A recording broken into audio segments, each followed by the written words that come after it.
서울 종로구의 금 거래소. 금값이 최고점을 찍으면서 금을 사려는 사람도 팔려는 사람도 최근 크게 늘었습니다. 애기 돌반지하고 금수저 같은 거 한번 불었어. 옛날 생각하다가 지금 생각보다는 너무 많이 오른 것 같아. 국제 금값은 최근 온스당 2,500달러를 돌파했는데 12kg 금괴 한 개 가격은 사상 처음으로 100만 달러, 13억 3천만 원을 넘었습니다. 작년과 비교해봐도 30% 넘게 오른 수치입니다. 오른 금값만큼 투자 수요가 몰리면서 금 거래소들은 올해 사상 최대 실적을 기대하고 있습니다. 금값이 오른다는 인수들이 이미 충분히 반영이 됐는데도 지금 또 아직도 계속 금이 오르고 있습니다. 현재 금값은 그냥 이성의 수준을 넘어선 단계다. 그래서 다시 말하자면 예측 불가다. 일부 글로벌 투자은행들은 내년까지 최대 3,000달러까지 오를 수 있다는 전망도 내놨습니다. 미국의 9월 금리 인하 가능성이 커지면서 달러가 약세를 보이자 대체재인 금으로 수요가 몰린 걸로 분석됩니다. 또 전쟁 장기화로 인한 지정학적 불안도 안전자산인 금에 대한 선호를 높였습니다. 이제 9월 금리 인하뿐만 아니라 지금 연내 또 내년까지도 사실은 금리 인하를 계속해서 시장이 생각을 하고 있기 때문에 그런 측면에서 보면은 좀 금 강세 현상이 상당히 이어질 여지도 있다. 다만 금이 최근 지나친 급등세를 보여 고평가된 측면이 있고 전쟁 위험도 낮아져 미국 금리 인하 시점이 시장의 예측을 벗어날 경우 큰 변동성을 보일 수 있다고 전문가들은 지적했습니다. SBS 박지현입니다. 수요일 친절한 경제 권혜리 기자 나와 있습니다. 권 기자, 오랜만에 금값 소식입니다. 네. 금값이 지난해 말부터 이미 많이 올랐는데 최근에 또 이 최고가를 경신하고 있다고요? 네, 먼저 금괴 창고를 하나 보여드릴 텐데요. 영국의 중앙은행, 영란은행의 금괴 보관소입니다. 금괴들이 꽤 두툼하죠. 한 개에 12kg짜리 국제 표준 규격의 금괴들입니다. 사실 보통 사람들은 영화에서 제일 많이 보는 이 표준 규격 금괴 하나의 가치가 지난주 금요일을 기점으로 100만 달러를 처음으로 넘어섰습니다. 여기 쌓여있는 금괴 한 개 한 개가 우리 돈으로 13억 3천만 원 이상 나간다는 겁니다. 네, 참고로 표준 규격 금괴는 중앙은행들이 금을 살 때 많이 이용하는데요. 한국은행이 보유한 금괴 8,380개도 모두 이 규격으로 영란은행 보관소에 가 있습니다. 이 금괴를 사들였던 시점들의 가격으로는 47억 9천만 달러를 들여서 샀는데 현재 시세로 보면 모두 84억 달러, 11조 원 넘게 나가는 걸로 추산됩니다. 16일 금요일 이후로도 금값은 매일 사상 최고가를 다시 쓰고 있습니다. 국제시장에서 금을 세는 단위로 많이 쓰는 1온스, 31.1g당 금의 선물 가격이 오늘 새벽까지 2,550달러 중반대에서 거래되고 있습니다. 금은 올해 들어서만 21% 넘게 오르는 초강세를 보였습니다. 금보다 더 많이 오른 은과 함께 원자재 가운데서도 강세가 두드러집니다.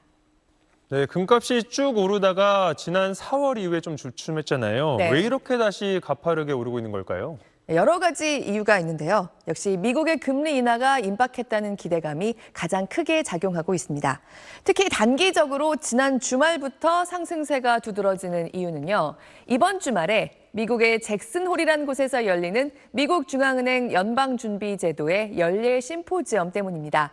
여기서 우리 시간으로 이번 주 금요일 밤 11시에 지금 보시는 연준 의장의 연설이 하나 예정돼 있는데요. 이때 미국의 금리 인하 폭에 대한 기대감에 힘을 보태주는 발언이 나올 수 있다는 예상이 크게 작용하고 있다고 보시면 됩니다. 어제 지난 주말부터 급격히 달러 약세와 원화 강세가 나타났다고 말씀드렸는데요. 사실 그 분위기와 금값 상승세는 같이 나오고 있는 겁니다. 미국의 기준금리 결정은 우리 시간으로 다음 달 중순에 나오지만요. 그 전에 이번 주말에 연준 의장이 넌지시 예고성 발언을 좀 해줄 수도 있을 거다. 이런 기대가 이번 주에 금시장에 돈이 모이게 부추기고 있습니다. 금리 인하 폭이 커지면 아무래도 달러의 가치는 지금보다 하락할 거고 이럴 때는 실물 금으로 가치를 보관해야지. 또 금리 인하 기대 속에서 시장 금리도 낮아지고 있는데 다른 데 돈을 맡겨서 이자를 버는 것보다 금을 좀 더 사는 게 이득이다. 이러면서 금 수요가 더 늘어날 수 있다고 보기 때문입니다. 네, 앞으로 어떻게 될지도 취재하셨죠? 네. 금값 전망 어떻습니까? 다음 달에 실제로 미국의 금리 결정이 나올 때까지는 당분간 그래도 상승세를 탈 거란 전망이 대체로 나옵니다. 다만 장기적으로 봤을 때는 올해 들어서 지금까지의 금값 상승세를 기대했다가는 실망할 수도 있다는 게 대체적인 분석입니다.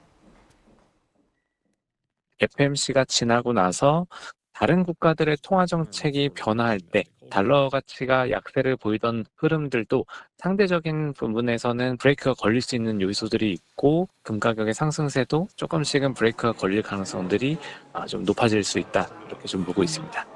여러 가지 상황상 정작 미국이 금리를 내리기 시작해도 달러 약세가 제한적일 수 있다. 달러 가치가 여기서 크게 떨어지기는 어려울 거다. 이런 전망이 나오고 있거든요. 달러 가치라는 게 상대적인 것이기 때문에 미국이 하는 걸 보고 다른 나라들의 금리 인하가 더 빠르게 진행되거나 미국의 경제 상황이 그래도 제일 낫다. 이런 분위기가 크면 달러가 더 크게 약해지기는 어렵습니다. 그러면 금값 상승세에도 제동이 걸릴 거고요. 게다가 금리 인하 기대와 함께 올해 금값을 부추겨온 또 하나의 중요한 요인이 세계 곳곳의 정치적 긴장인데요. 이를테면 이스라엘과 하마스가 지금 진행되고 있는 휴전 협정을 타결한다. 이것도 금값에는 제동을 거는 요인이 될 겁니다. 그리고 금 시장의 요새 진짜 큰 손. 2022년부터 지난해까지 2년에 걸쳐서 역대 최대 규모로 금을 사들였던 세계의 중앙은행들이 최근에 그 매입 속도들을 좀 조절하고 있기도 합니다.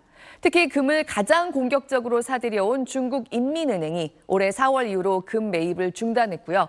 중국의 민간 금 수요도 좀 둔화되고 있습니다. 역시 금 가격 상승세를 제한적으로 보게 하는 요인들입니다. 지금 금값이 온스당 2,560달러 선까지 와 있는데요. 시티그룹은 내년 중반까지 3,000달러 선도 예상하지만 UBS는 2,700달러 선을 제시하고 있습니다. 네, 권 기자 잘 들었습니다.